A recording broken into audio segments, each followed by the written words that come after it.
It's the last day of week 7 here in the Gold Team Championship, and there will only be 4 matches left to go after today. So we're getting towards finding out who is going to make it to those playoffs. And with both teams here on 7 and 6, it's a big deal. If you can get to 7 and 7, then you're probably stuck in that 3rd to 6th range, which is fine. That's the playoffs. But 8 and 6, there's 2 spots available to get those buys. IG look to have secured almost one of those with their 10-4 record already at the end of this week, but the other one very much up for grabs. 8-6, because of how tightly packed this division was, at least until about the end of week 5. Some separations occurred since, but yeah, that would put you in a good way to challenge going into those last 2 weeks. Opening up here with potentially a long one, actually. KylinS with the Rogue, Yuansu with the Priest. This can go a while. Let's have a look at these lineups. Yuansu with the Warrior, the Rogue, the Priest and the Druid. No Demon Hunter is the big talking point of this week. Twin Slice nerfed, of course, to 1 mana, or balance changed, depending how you want to talk about it. KylinS, his Demon Hunter's banned. It's just the right bring.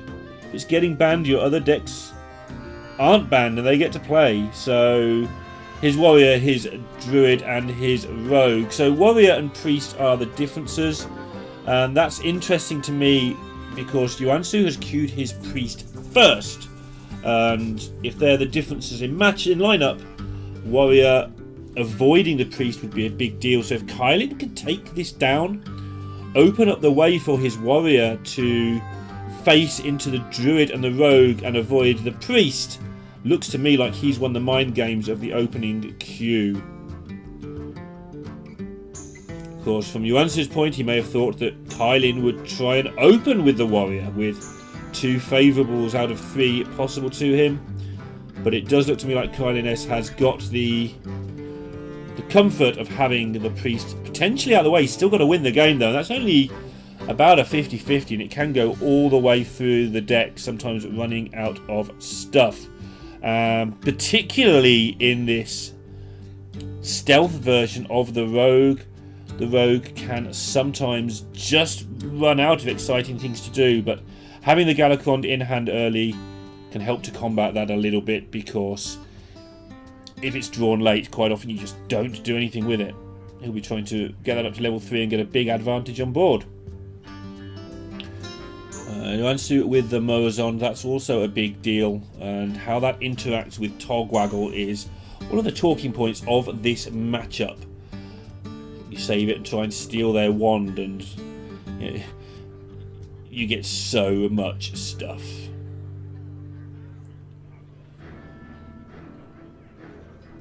Kylin, already pressed for ideas. This is the problem with the Maniac in your deck.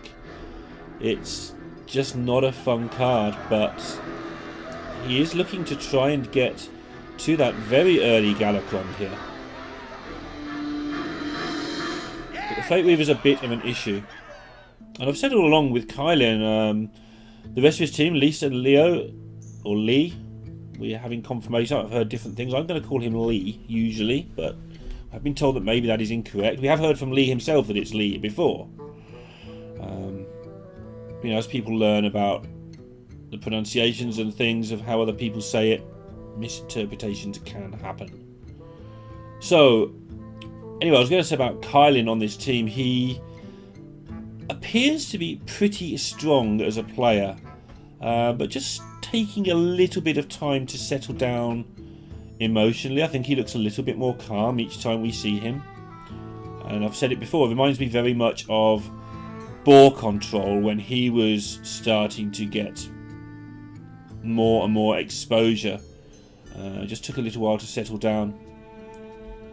But I do think that Kylin is starting to gain more and more experience. This is the 3rd week of his play here now. He's also had showings in Masters Tours where he's ended up on camera as well. So somebody to very much to keep an eye on as time goes by.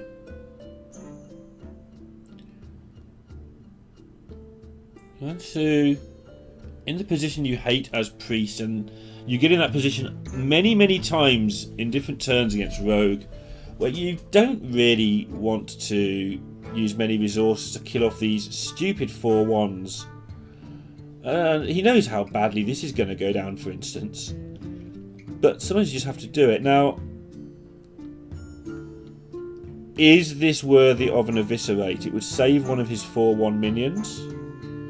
Maybe a turn for the Maniac eviscerate, for instance. Or maybe he could just say, look, the 4/1 minions are gone. I can save an eviscerate here and not have to do all this silliness.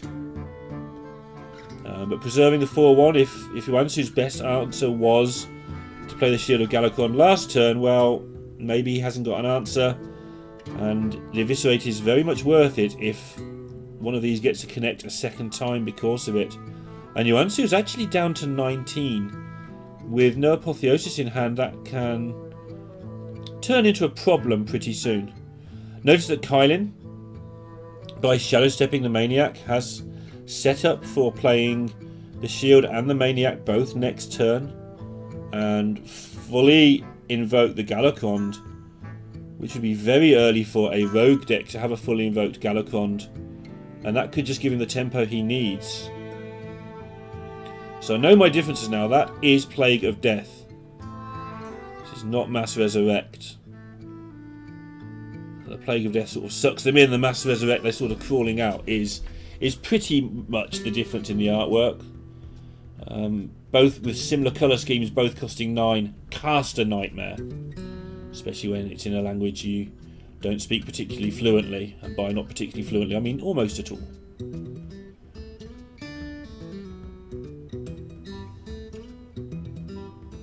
So Yuansu setting up the Fate Reaver. It's going to allow him some big turns in the future. But Kylin proceeding with his plan. Not only has he got 3/4 attack minions on the board to give Yuansu a headache with, he's going to be able to continue that line with the Galakon, and he has of course sneakily picked up 2 Kobold Lackeys as well. Well, he's expecting a big clear out soon. Soul Mirror, for instance, would be available here, so getting some value out of his minions before they get removed. Because if there is no removal, then these 2 are going all the way anyway, and if there is removal, then clearing up your opponent's board makes a lot of sense. It's going to work out for him here as the breath does come off the top for Yuansu.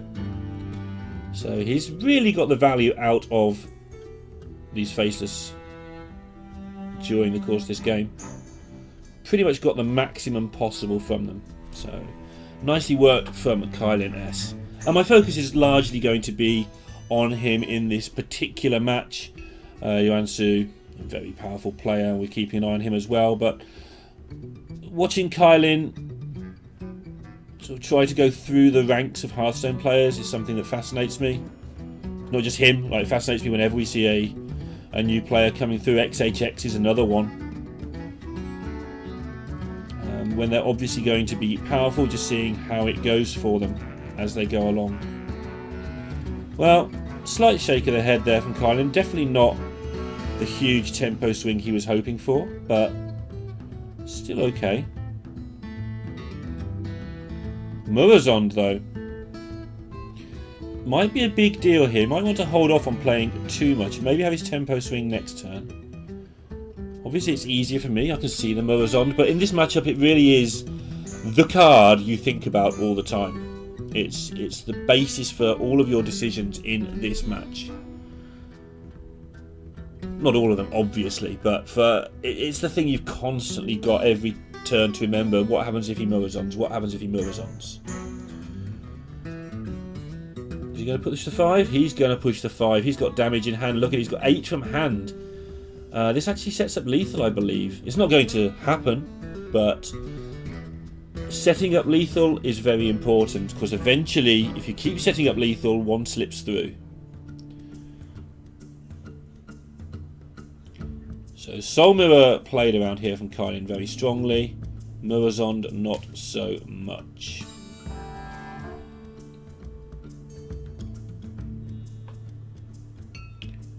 Yuansu showing his thought process there. He's trying to set up a good apotheosis because he realises his health total is going to get low whatever he does here. Obviously he won't realise quite how much pain is coming his way, but he'll have an idea that the damage is getting saved up. The Stealth Rogue does do that with a double Eviscerate build, although obviously one has been used. He's also a little bit scared that if he Murazons, he'll get Togwaggled, because that's no fun.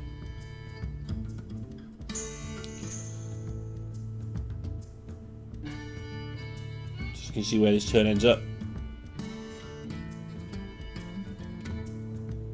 Alright, how do you want to go about this, Kylin? One thing he can do is backstab this and then just spam lackeys to finish it off.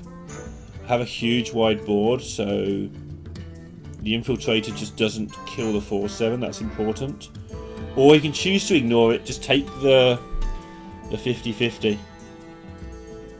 Yeah, he's going to go for the wide board, but he's going to deal with it using Flick by the look of that.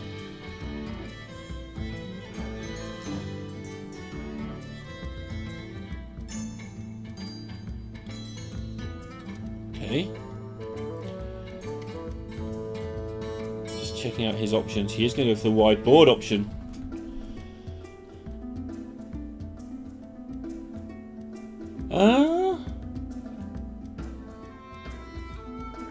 Okay. I see what he's doing there. I wasn't sure what was going on there for a second. I thought you'd want to evolve that after you've dealt with a convincing Infiltrator. But it turns out that killing your opponent is the best way to play the turn. Managed to not use up any of his direct damage that I identified last turn. Obviously he had lethal available, but that involved him having to... Sorry, I'm distracted there by those achievements as always. Yeah, having lethal available involved him having to kill off the convincing Infiltrator without using any direct damage from his hand. So what he did was he played the Miscreant to get Rush available, evolved the Miscreant into a bigger minion, which is almost certainly going to be able to push, and then had every chance of winning because he made such a wide board that it was unlikely that the convincing Infiltrator was going to kill any of his active minions, and really nicely worked there from Kylin. I must admit, I thought it was straightforward to backstab and double ping the Infiltrator, but he didn't waste a single point of damage like I would have. Very, very nicely done. Right, Druid time for Yuansu. Remember, the big deal here now is that Kylin has his warrior available and Yuansu has lost his priest. This is the crux of these two lineups, and he's got that available because he brought Demon Hunter to the lineup, which gets banned and frees up all the lovely space. And Yuansu just got outpicked here, I feel. So, massive deal here. If Kylin can take down game number 2 as well, he will basically have won the match. I don't see how the remaining lineup would go Yuansu's way very often, but Yuansu's hand has something to say about that. He is likely to get a very good early Mount Seller. Of course, Kylin doesn't know exactly what he's up against. He can only develop naturally. No reason to go into panic mode. He's trying to get his Miscreant to pick up more stuff. Twilight Drake's nice. Yeah, this fills out his curve. Against Druid, your best bet is to curve as much as you can as he gets double Kobold again. Curve as much as you can, get that damage in before they get set up. And Twilight Drake is just a beautiful minion for doing that with. Especially when you hadn't got a 4-drop. But look at the emotion that Kylin's going through here. Like we all do when playing against Druids. Like, will you just stop drawing cards and getting mana? It's no fun for anybody. Well, that's a lie. It's fun for the Druid. Alright, Yuansu creating a wide board of irritating glowflies. Let me count some damage up though. 14 available, Kylin. I think we'll see him not kill all of these. He'll try and put as much damage to face as possible and kill enough of these that he doesn't die and still has lethal. That's easy for me to say. But actually doing the math is something that is KylinS' problem, not mine. He is actually killing as many as he can. Maybe feeling he doesn't have a 2-turn lethal setup, so you don't need to. Also, get scared of Soul of the Forest when your opponent starts doing that. But there's a chance there to push a lot of damage and shoot things down with the Kobold Lackeys. The rest of his turn didn't look very pretty if he did that, to be absolutely fair.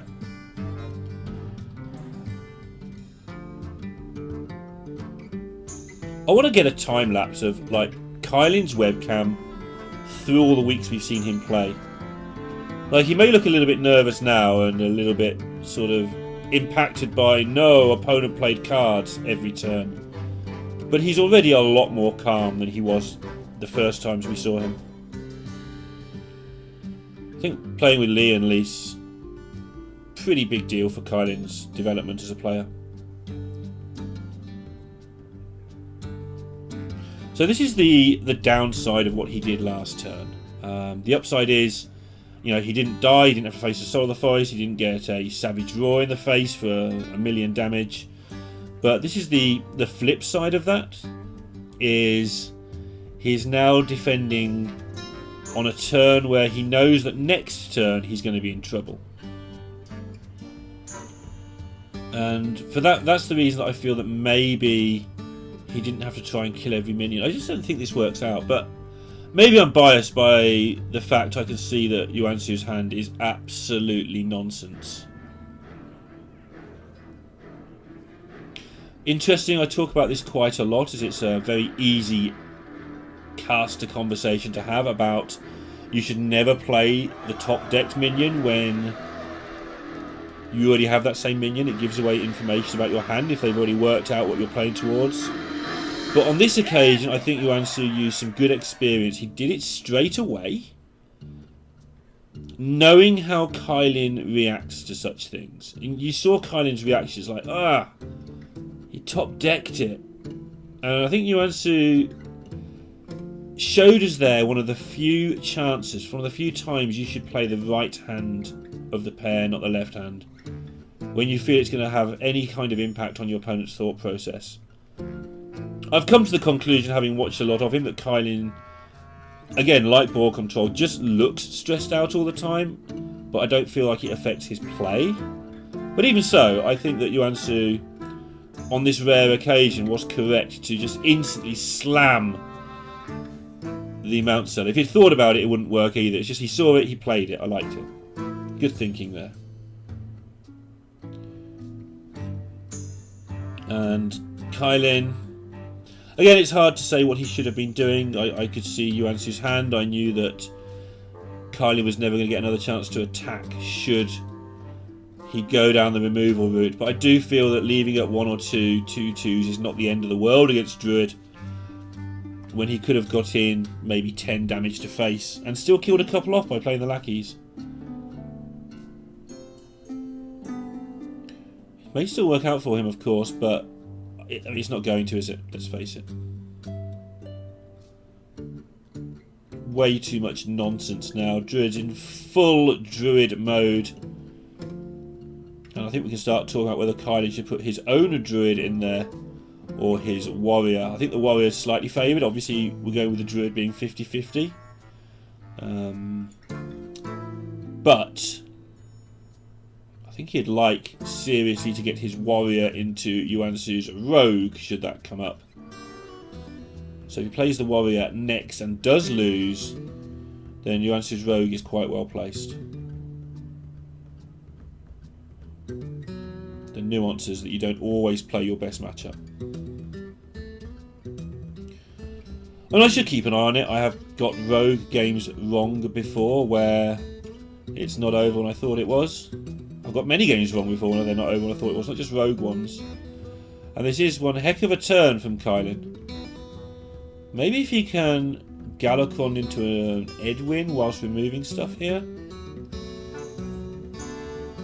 What stuff he's playing. This is pre-nerf, so these cards will cost 0.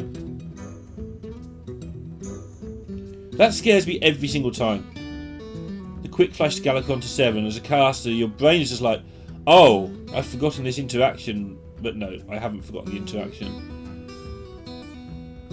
Gets the wrong 2-2. But at the end of that turn, he has cleared up a lot of stuff. Importantly, including both Mount Sellers, the one on the board and the one in hand.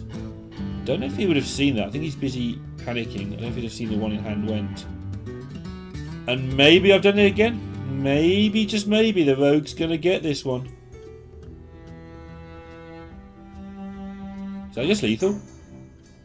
12 plus 5 is 17 with double Savage Draw. But again, never underestimate the Rogue. Look how much damage it got going there. But it's one apiece, and Kylin has the decision to make whether to play his Druid or his Warrior, as I have the decision to make whether to even look at these achievements. What is that cup? Like, some of the others seem really common. The sort of star in the brain one seems to just be everywhere. Maybe that's won a match or something. But the cup. What's the cup about? I don't know what the cup's about. I just don't know.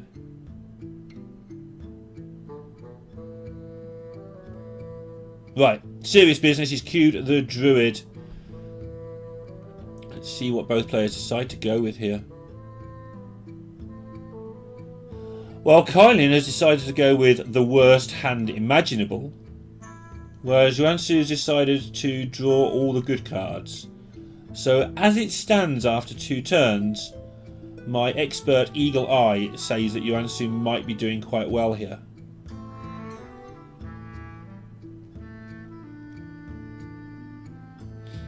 That can change very quickly, of course, but yeah, you want to be in the Yuansu camp for now. Another absolute nothing here for Kylin, just to raise the eyebrows. And now Yuansu gets to play the Overgrowth with the coin. Oh, but yeah, exactly. I just for a second there I thought he had defaulted to playing the Overgrowth, because this is so much better. Right, Kylin. You can get rid of one with Claw. Also Savage Draw, because it costs more mana, might be tempting. Just go for the Claw. Obviously Savage Draw, like, for those of you who think I'm crazy, Savage Draw is quite obviously much more versatile, but spending 3 mana and keeping a Claw when you might get to Mount Seller, Innovate Claw, you know, worth a look. But Yuansu has commenced the beatings. Kylin does pick up, however, his own Swarm, and it's not very good. But it keeps the board at least challenged. Bump, bump, bump, play another one. Seems to be the way forward here. Yuansu knows there's 2 minions in Kylin's hand.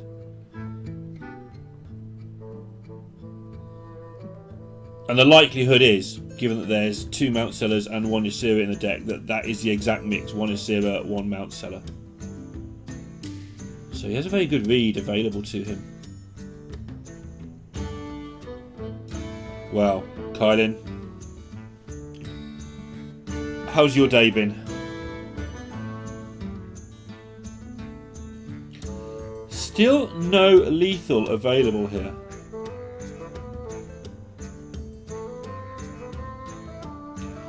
Does have obviously the ability to just kill the Mount Seller. And we might see the overflow here. Yeah, don't attack first if you're overflowing. To try and pick up a Bog Beam. Or 2. Or who knows what.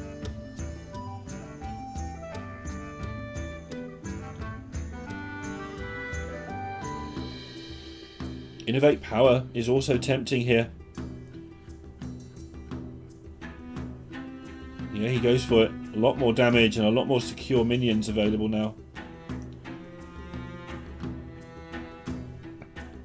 Gets to kill off the Mount Seller with no ill effects.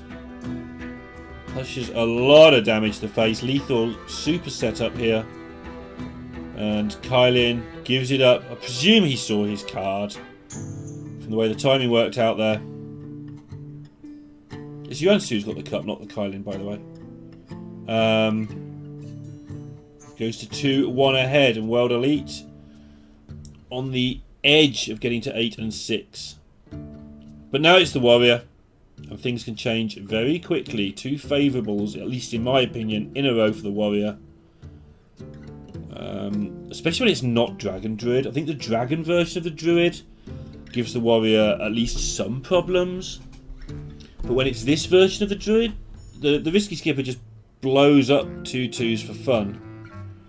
And the Warrior goes about its business.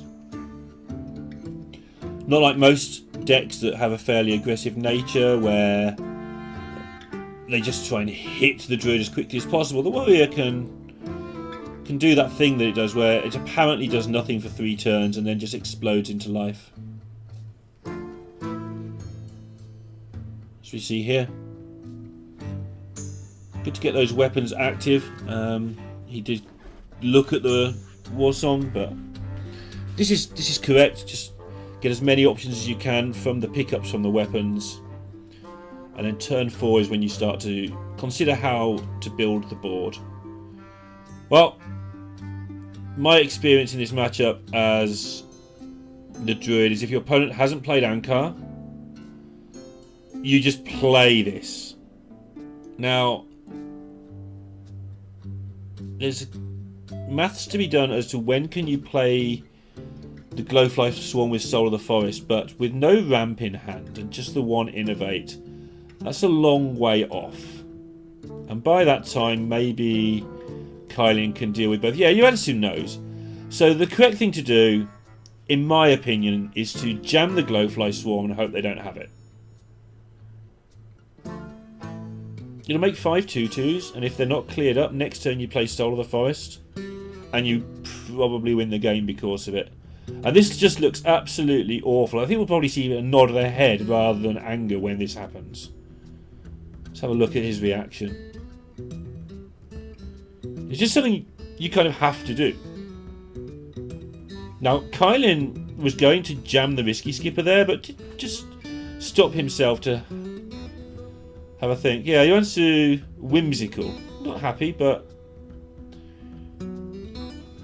just having a think about whether he had to do it. I think he did. Look at his hand. He's never going to be in a position. Yeah, there's the head nod. He's never going to be in a position where he gets a chance to win this game unless he picks up ramp immediately, maybe. And it was just correct. But one of those plays that when you're looking at both hands looks absolutely tragic.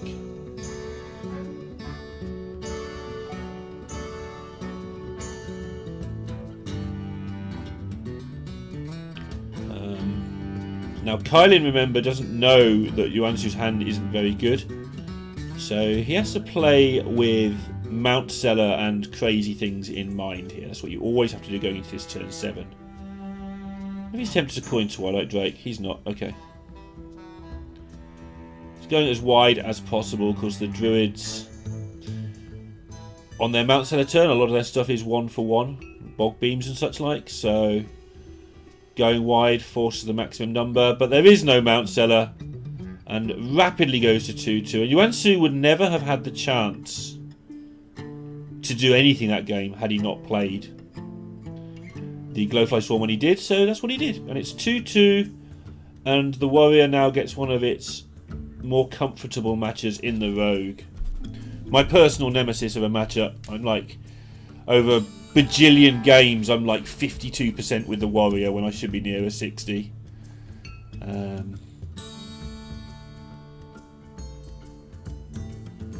But it is a big favoured matchup for the warrior. I think in Grandmaster's play and in other plays, it pushes over 70% at times. The better the players get, the more the warrior wins, not the less. Because they find their edges just don't get eroded. Good looking hand here though for Yuansu. He's going to be able to do quite a lot of stuff in the coming turns in an order that makes sense. And Kylin, not the best of hands. Wonder if we'll see this. Yeah, so Armorsmith's okay against Rogue anyway. 1-4 is just an okay shape. But I think the real plan here is to Inner Rage it and Battle Rage, depending how this pickup goes. That's so much better for him now. Now he doesn't need to mess around. But had he drawn badly, Inner Rage and Battle Rage, just to cycle one of these. Oh, I keep forgetting it's the Execute. I saw the corner, assumed it was double Battle Rage. Oh, okay, with one it makes more sense to do it this way. So he was never going to cycle a one-card Battle Rage. I'm not that insane. I did think he had two in his hand.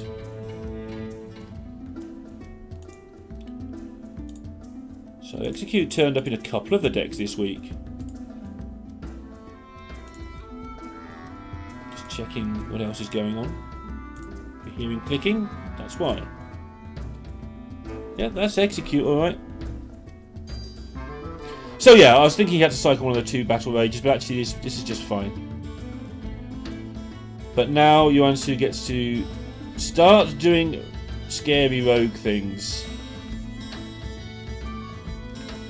Nothing up for him to backstab, but if he wants to make a giant questing, there's plenty of ways to do it.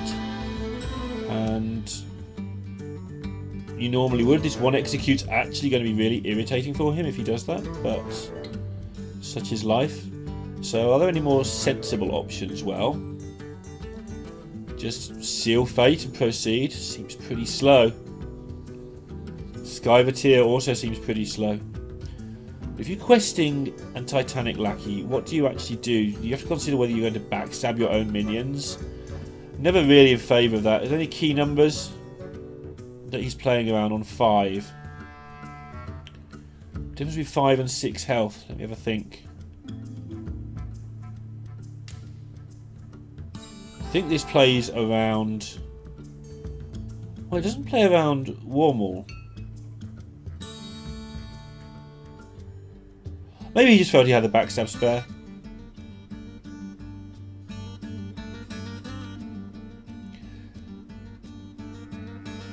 Trying to see if he gets any rush.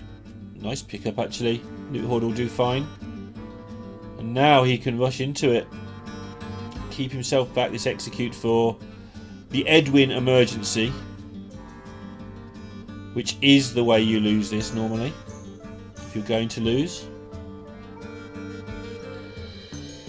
Nice looking faceless turn. Not a bad Greyheart Sage turn with Skyvateer either. Maybe that's preferable. Because the reason being, if you do the faceless turn, everything's great. But then you take your foot off the pedal next turn to mess around with Greyheart Sages and things. Whereas if you do the Greyheart Sage now, next turn you can explode into life, not only with your new cards but with your faces as well. Really tough decision here for Yuansu. But I like the idea of ramping up into the more aggressive board. It also just gives you more options next turn. But having 2 4/3s is also a good looking option. He's happy to go that way.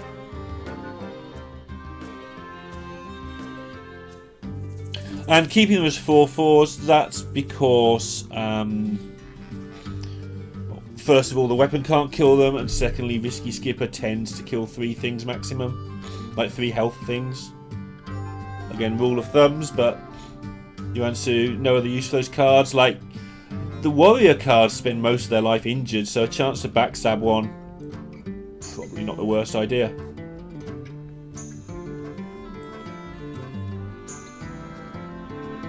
Kylin... He can clear this, but he's trying to do it in such a way that he doesn't waste much stuff. So the simple clear is Risky Skipper and Corcoran Elite, but that looks horrible. That doesn't look any fun at all. But he doesn't have any ways where he can Risky Skipper and get a good Battle Rage. He can Risky Skipper, play the Draconic Lackey, and then Battle Rage for 2, but that looks pretty grim as well. Good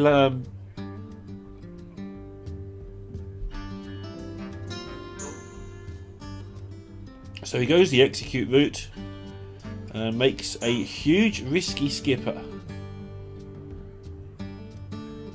That can sometimes be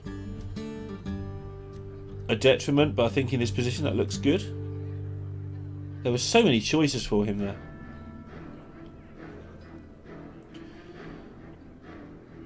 Yuansu, should he flick this? Does kind of guarantee safety for his minions in the future.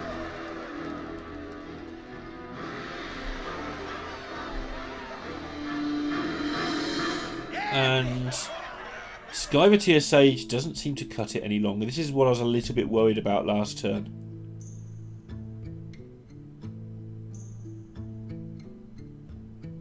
I don't think you can afford to mess around with this flick. When are you going to play it if not now? I mean, I understand you'll be looking to get rid of something bigger and better, but most of the things that come down from the warrior from this point on hits you in the face when you play them, like Corcoran Elites and Gromash and stuff, so you don't get to just casually flick them. Does this work? I don't know if this gets anywhere.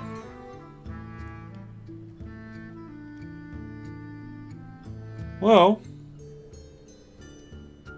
I think it makes sense for... Oh, he hasn't seen the Seal Fate yet. But I do think it makes sense for this, yeah. Like, you can't hold back on everything forever, right? So, it's actually going to work out for Yuansu because he gets to Seal Fate this, but it's down to 12.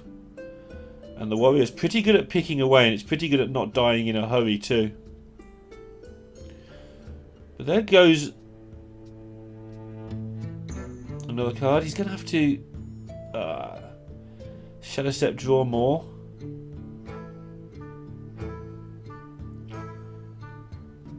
And Kylin, just keep at it.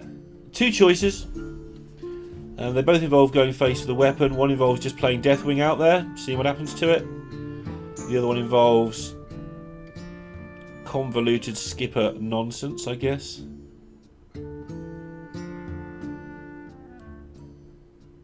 Could draw a lot of cards in the process. So you would skip a Sky Raider, draw some cards. Yeah, sees what lackey he gets first. Makes the decision a bit easier to make. And you would end up killing the opposing board with your lackeys and draw a lot of cards in the process. It's very tempting because he could find Gromash and just get lethal, for instance, that way. Yeah, like, which one do you want? Do you want a huge 12-8 that wins next turn, or do you want to clear the board and have 3 new cards? Yeah, you want both of those things, right? So this is okay though. Yeah, you've got flicked, but no harm seems to have occurred here. So why has Yuansu played out that lackey with Togwaggle in hand? Am I missing something? That just doesn't seem right. He has been playing quite fast this game as well. Or this match in general. I don't think that was right.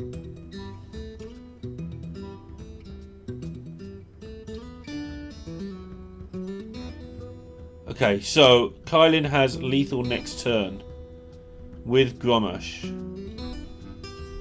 That means it's his duty now to just not do anything dumb. I think you'd want to end up with a brute on the board at the end of the turn. You've seen the flick. The brute should provide enough distraction to your opponent to allow Grommash to get through. Obviously it's a rogue, so lots of things can happen.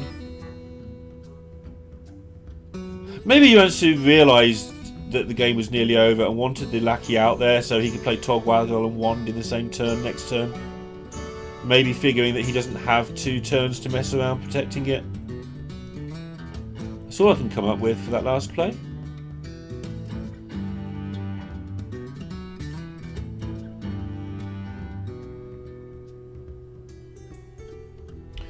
So you can either put something in the way, in which case the brute trades into it and the Grom kills him because of the buff from the lackey, or he can deal with it using Maniacs and Face, but he doesn't get a taunt down. Looks like Kylin has got this all set up perfectly. And if he does, he's going to take RNG to 8 and 6. He'll have finished his campaign and can leave it to the 2 more experienced players to try and finish off and get those top 2. He'll have done a great job. I think he's... Okay, so I haven't got all the lists in front of me, but he might be the third best player on any team. So talk about the depth of RNG here.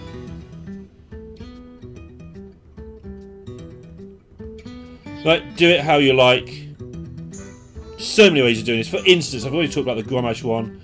You can copy your brute with the mercenaries and then buff, or buff first if you want.